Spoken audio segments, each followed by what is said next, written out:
Georgiana, intercourse is not just about offspring. In fact, it can be rather pleasurable. Yes, I know. Close your eyes and try to envisage grey. They never do such things. Oh, yes, they do. Close your eyes. Grey is behind you. See? The film is based on a true story. The events begin in England in 1774. In the opening scenes, we see young ladies placing bets on which gentleman will reach the finish line first. Young Georgiana bets on Charles Grey. Watching from a window is the Duke of Devonshire, who has come to visit Lady Spencer. He intends to marry her daughter, Georgiana. The Duke is primarily concerned with whether his future wife will be able to give him an heir. Charles finishes first, so Georgiana wins the bet, but suddenly she is informed that her mother wishes to see her. Georgiana's mother is overjoyed to learn that the Duke of Devonshire himself wants to marry her daughter. For her, it is a perfect opportunity to climb the social ladder. But he loves me. Yes, of course. I've only met him twice. When one truly loves someone, one doesn't have to know them well to be sure, Georgiana. I do believe you will be happy with him. Oh, I shall, Mama. The wedding day arrives. London greets the well-known Duke and his young bride. Georgiana is brought to the vast Devonshire estate, where she is now addressed as Your Grace. She soon learns that the Duke adores his dogs and hardly communicates with people. In the evening, the maids prepare Georgiana for her first night as a wife. William enters the room and asks everyone to leave. Georgiana is very nervous but maintains her composure. Later, she meets with her mother during a card game and confides that her husband barely speaks to her. The only things that seem to interest him are his dogs. Her mother reassures her that once she gives birth to an heir, everything will change for the better. At another grand event, the Duke appears bored, while others engage in lively discussions. Mr. Fox raises a toast in honor of the Duke and his young wife. Georgiana is educated enough to keep up with political conversations. Fox is impressed by her wit and intelligence. Unexpectedly, the Duke gets up from the table and leaves the guests behind. Georgiana follows him and asks if everything is all right. William replies that all the talk bores him and that he hates rhetoric. Georgiana returns to the guests alone. She skillfully eases the tense atmosphere.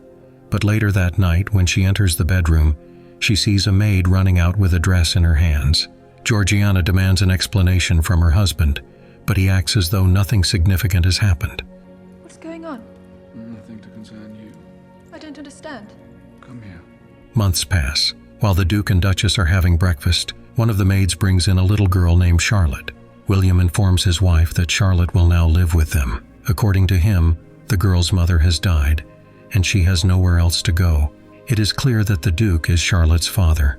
By this time, Georgiana is also pregnant. In the evening, she sees a maid comforting the crying Charlotte. Despite her own frustration with the situation, Georgiana genuinely feels for the little girl. Winter arrives. At another grand reception, Georgiana becomes the center of attention for many noble gentlemen. She is not feeling well as labor pains begin. Meanwhile, her husband raises a toast to the 6th Duke of Devonshire, who is expected to be born that very night. Soon, Lady Spencer arrives at the estate. Meanwhile, William is amusing himself with his dogs. He is disappointed that his wife gave birth to a daughter instead of a son. Georgiana, however, is overjoyed and refuses to let the servants feed the baby. She does it herself. William is irritated by the baby's cries echoing throughout the house. 6 years pass. Georgiana is now raising 3 girls, Charlotte, Harriet, and little Georgiana. The Duke continues to spend his time with the dogs. The family arrives in the city of Bath for a holiday. Georgiana gives a toast in front of numerous guests. She has become a style icon, setting new fashion trends. All the noble gentlemen and their wives admire her. William notices an attractive lady named Elizabeth and begins to flirt with her. But Elizabeth apologizes and walks away. Meanwhile, Georgiana dances with the guests and then decides to introduce herself to Elizabeth Foster. Elizabeth admits that she is currently avoiding male company. I don't believe we've been introduced. No, we haven't. Lady Elizabeth Foster. I saw you talking with my husband. He wanted to dance. It's not usually considered his forte, and you declined. I'm ill at ease with male company for the moment. William decides to leave, and as he does, Georgiana tells her new acquaintance that she would like to see her again. The next meeting happens quickly. Georgiana takes her daughters for a walk and Elizabeth joins them. Elizabeth reveals that she also has children, 3 sons. Georgiana, in turn, shares the story of Charlotte, whom she has come to love as her own daughter. Unfortunately, she still cannot give birth to a son, which remains the Duke's greatest wish. Suddenly, Georgiana notices terrible bruises on Elizabeth's neck. They are the result of her husband's abuse. But the worst part is that he has taken the children away and forbidden Elizabeth to see them, leaving her almost penniless. Georgiana is horrified and offers Elizabeth to stay with them at the estate. William does not object. Upon returning to London, Georgiana shows Elizabeth around their residence. Now the Duchess no longer feels so lonely. In the evening, Elizabeth joins the couple at the theatre. Among the guests is Charles Grey, who is now a member of the opposition in Parliament. The leader of this party is Mr. Fox, and Charles is his protege. Charles learns that the Duke of Devonshire's marriage is far from perfect. Later that evening, while talking with Elizabeth, Georgiana admits that she has feelings for Charles. Elizabeth notices this and suggests that Georgiana close her eyes and imagine herself next to Charles. At the next reception, Georgiana meets Charles again. Parliamentary elections are approaching, and she intends to support her old acquaintance. She introduces Charles to the public, and he delivers a speech praising freedom and calling people to change. Georgiana is deeply moved by his passionate words.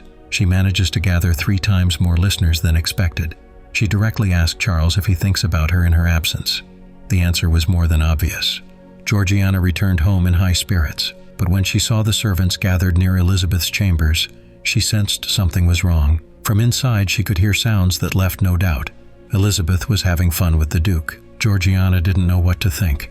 She went to her rooms and stayed there until morning. She couldn't understand why, out of all the women in England, William had chosen her friend. Elizabeth had been her only support in this unhappy marriage. William justified himself by saying that, as a husband, he had fulfilled all his duties, unlike her. Georgiana demanded that Elizabeth leave the estate immediately, but William refused. Elizabeth heard their argument. Of all the women in England, you had to throw yourself on her. I have never once objected to any of your affairs. I have accepted whatever arrangement you have proposed. I have raised Charlotte as my own daughter. But this, I have one single thing of my own. Why couldn't you let me keep Elizabeth for myself? What kind of man are you? She is my sole comfort in our marriage. You have robbed me of my only friend.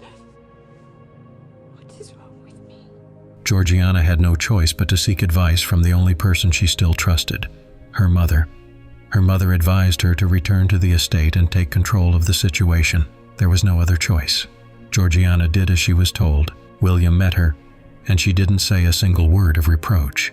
Later, Elizabeth came to Georgiana to explain herself. William was one of the most influential men in London, and he was her only chance to get her children back. But Georgiana couldn't forgive such a betrayal and asked Elizabeth to leave. She watched from the window as Elizabeth reunited with her sons. William spent a lot of time with the boys, as he had always dreamed of having a son. For Georgiana, it was unbearably painful to watch. In search of comfort, she went for a walk with Charles. Only with him could she truly be herself, for to everyone else, she was the Duchess of Devonshire, the woman who amazed the world with her extravagant dresses and wit. Charles kissed her, and she kissed him back. At home, she had to dine at the same table with William and Elizabeth. Georgiana openly stated that if they loved each other, she would not stand in their way, but only on the condition that William would allow her to be with Charles. Of course, William refused. He was not about to become the subject of ridicule throughout London. Moreover, he would never acknowledge Elizabeth's sons as his heirs. Georgiana left the table. William followed her and, despite her protests, forced himself on her. Elizabeth heard everything, as did Charlotte, whom she hurriedly led away from the room. When it was over, William asked Georgiana to give him a son. Until that happened, she would remain there. Charles was gaining more and more popularity among the people. Georgiana continued to support him, but it was unbearable for her to see the man she loved and not be able to be with him. In the evening, another reception was held. Georgiana drank too much, stumbled during a dance, and hitting the stand, set her wig on fire. People started whispering. The doctor, after examining the Duchess, informed William that she was pregnant. After some time, the long-awaited boy was born. According to the terms of the marriage contract, Georgiana received a reward for giving birth to an heir. However, she looked exhausted and depressed. She continued to spend her free time with her daughters. One day she saw Charles, who had returned from France. They talked about politics, but both felt unbearable longing. Meanwhile, the Duke was celebrating the birth of his heir in London, and Georgiana went to the gambling hall. She and Charles couldn't take their eyes off each other. When Georgiana was about to leave, Elizabeth caught up with her and hinted that it was she who had secretly invited Charles. As soon as the guests left, Georgiana went to her lover. At home, during dinner, Georgiana announced that she planned to go to Bath for the healing waters. Elizabeth helped her come up with a plausible explanation for her husband.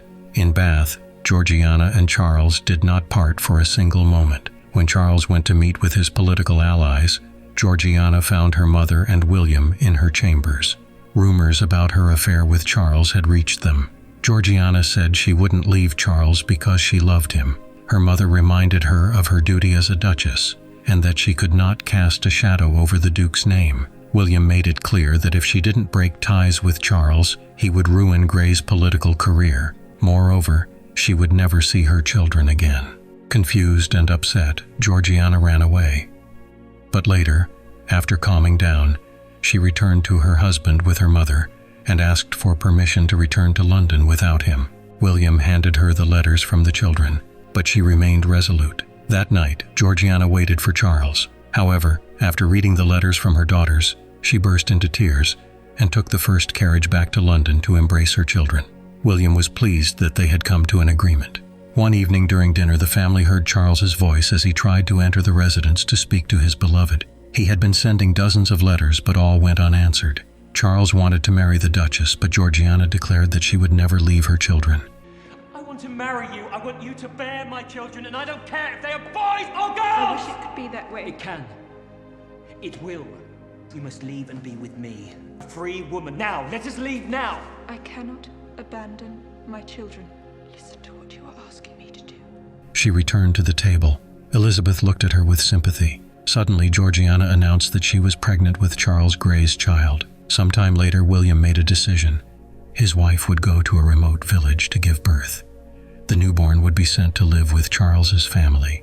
Elizabeth declared that she would go with Georgiana. William was categorically against it, but Elizabeth was adamant. As agreed, the women set off for the village. Time passed, and the baby was born. Georgiana decided to personally hand the daughter over to Charles's father. The meeting took place far from prying eyes. Georgiana held the baby in her arms and named her Eliza. She was ready to run after the people taking her child away, but Elizabeth held her back, embracing and calming her. Returning home, Georgiana fell into a deep depression. William offered her a truce, as he did not want to live in constant tension. That evening, a ball was held in her honor. Charles was also present. Georgiana started a polite conversation with him and learned that he was now engaged. He also mentioned his niece Eliza, whom Georgiana should visit as soon as possible. And I have a niece, Eliza, who is very much loved. One day you should come and meet her. In a little while, if you would like. I would like that very much.